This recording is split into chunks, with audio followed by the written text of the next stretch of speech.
नमस्कार. मी सौ वर्षा रवींद्र देशपांडे, कोथरूड, पुणे. माझं वय आहे 57 वर्षे. माझा गट आहे वरिष्ठ गट आणि माझा आजचा विषय आहे सावरकरांचे सहकारी. जाज्वल्य देशभक्तीचं प्रतीक असणारे आणि देशासाठी सर्वस्व अर्पण करणारे स्वातंत्र्यवीर विनायक दामोदर सावरकर आणि त्यांच्या असंख्य सहकाऱ्यांना माझे कोटी कोटी प्रणाम. आचार्य अत्रे यांनी सावरकरांना क्रांतिकारकांचे कुलपुरुष असे संबोधले होते. सावरकर नावाच्या क्रांतीच्या यज्ञाच्या होमकुंडात एक एक निखारा प्रज्वलित होऊन भारताच्या सशस्त्र लढ्यात सामील होत होता. सावरकरांच्या सहकाऱ्यांचे ढोबळमानाने 4 गट पाडता येतील असं मला वाटतं. पहिला गट म्हणजे अभिनव भारत संघटनेचे सदस्य असलेले सहकारी. दुसरा गट म्हणजे भारतातील आणि ब्रिटनमधील त्यांचे जवळचे सहकारी. तिसरा गट म्हणजे अंदमान सेल्युलर जेलमध्ये ब्रिटिशांविरुद्ध लढणारे सहकारी.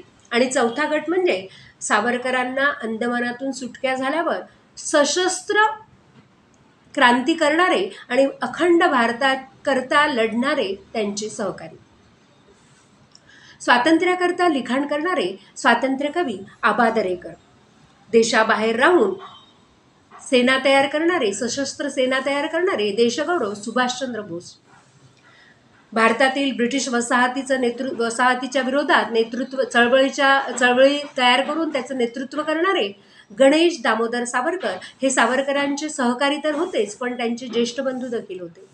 पुढे त्यांनी अंदमानात हिंदू कैद्यांना दिल्या जाणाऱ्या दूषित पदार्थाविरोधात आंदोलनही केलं. परंतु दुर्दैवाने त्यांच्यावर जेलमध्ये अतिशय त्यांच्या हाल अपेष्टा झाला आणि त्यातच त्यांना वीरमरण आलं.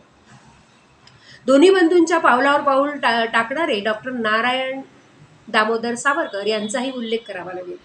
त्यांनी हिंदू महासभेचं काम केलं. त्यानंतर त्यांनी राष्ट्रीय स्वयंसेवक संघाचं काम केलं.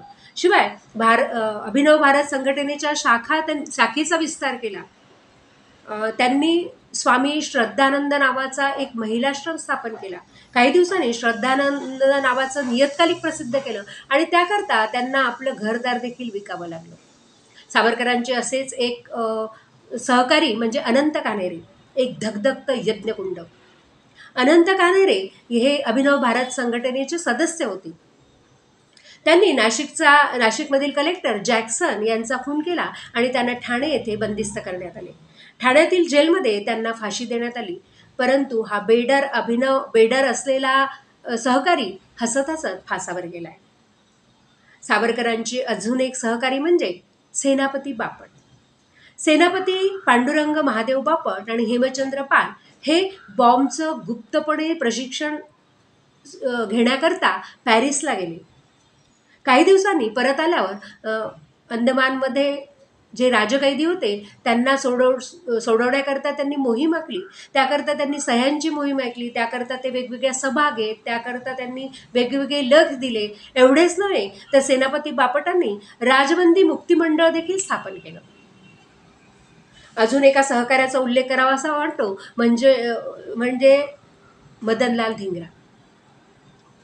लंडनमध्ये मदनलाल धिंग्रा आणि सावरकरांची भेट झाली. सावरकरांच्या कार्यामुळे त्यांच्या व्यक्तिमत्वाने प्रभावित होऊन मदनलाल धिंग्रा यांनी देशाकरता सर्वस्व अर्पण करण्याची, प्राण अर्पण करण्याची शपथ घेतली आणि पुढे त्यांनी कर्झनवायलीचा खून करण्यास देखील कमी पाहिलं नाही. हे झाले सावरकरांचे जवळचे सहकारी.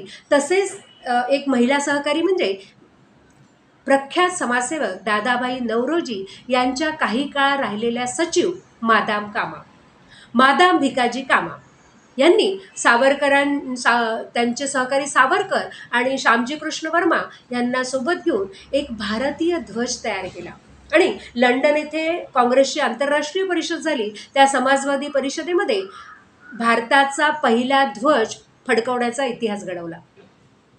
शिवाय त्याकाळी ब्रिटिशांनी सावरकरांच्या 1857चा स्वातंत्र्य लढा या पुस्तकावर बंदी घातली होती. तरी देखील मादाम कामा यांनी ते पुस्तक नेदरलँड, फ्रान्स आणि जर्मनीमध्ये छापून प्रसिद्ध केले. असे सावरकरांचे असंख्य सहकारी होते. लाला लजपतराय, लाला हरदयाळ, त्याच्यानंतर श्रीनिवास कुलकर्णी, LB भोपटकर, डॉक्टर मुंजे, युसुफ अली खान अशा कितीतरी सहकाऱ्यांची आपल्याला इथे नावं घेता येतील. भारतीय तरुण सहकारी तर होतेच, पण इथे मला उल्लेख करा असा वाटतो तो डेव्हिड गार्नेट आणि गाय अल्ट्रेड या ब्रिटिश सहकाऱ्यांचा. सावरकरांच्या अभिनव भारताच्या संघटनेतून सावरकरांनी अनेक क्रांतिकारक सहकारी तयार केले. त्यात हे दोघं ब्रिटिश होते. डेव्हिड भारत भवनात येऊ लागला आणि तिथेच त्यांचा सावरकरांची परिचय झाला. सावरकरांच्या प्रभावाने तो इतका प्रभावित झाला की सावरकरांना जेव्हा अटक झाली त्यावेळी सावरकरांना न्यायवैधिक पद्धतीने सोडवण्याकरता त्यांनी प्रयत्न केले. त्यांनी कायद्याचा अभ्यास केला. शिवाय त्यांनी त्याकरता पैसा जमवण्याचे प्रयत्न केले आणि ब्रिटिश सरकारविरुद्ध थट्टा करणारे लेख त्यांनी लिहिले. भारतीय स्वातंत्र्य लढ्याला प्रयत्न करण्याकरता जे पाठपुरावा लेख लिहून पाठपुरावा केला. गाय अल्ट्रेड हा देखील एक ब्रिटिश सहकारी होता. श्यामजी कृष्ण वर्मा यांनी इंडियन सोशॉलॉजिस्ट नावाची लंडनमध्ये एक वृत्तपत्र काढलं आणि काही दिवसांनी त्यांना पॅरिसला जावं लागलं. त्या इंडियन सोशॉलॉजिस्ट वृत्तपत्राची छापण्याची संपूर्ण जबाबदारी गाय अल्ट्रेडवर आली. त्यावेळी त्यांनी ब्रिटिशांविरुद्ध ब्रिटिशांच्या चाललेल्या हुकुमशाहीविरुद्ध अनेक लेख प्रसिद्ध केले आणि भारतातील स्वातंत्र्यवीर सावरकर असू देत, बाकी स्वातंत्र्य लढ्यात सहभागी लोकांसाठी त्यांनी अनेक लेख त्या नियतकालिकात लिहिले. एवढेच नव्हे तर मदनलाल धिंगरांनी जो पराक्रम केला त्यावर त्यांनी विशेष अंक त्या ठिकाणी काढला आणि ते इंडियन सोशॉलॉजिस्ट ब्रिटिशांच्या नजरेतून सुटलं नाही आणि गाय अल्ट्रेडला अटक करण्यात आली. मला वाटतं भारतीय लढ्याकरता अटक झालेला हा पहिलाच ब्रिटनचा अधिकारी होता, इंग्लिश अधिकारी होता. अशा प्रकारे सावरकरांनी आपला सशस्त्र क्रांतीचा लढा आपल्या सहकाऱ्यांसोबत सुरू ठेवला. मला असं वाटतं याची माहिती आपण सगळ्यांपर्यंत पोहोचवून त्यांना दिलेली ही श्रद्धांजली ठरेल असं मला वाटतं. पुन्हा एकदा या सगळ्यांना मी नमन करून इथेच थांबते. धन्यवाद.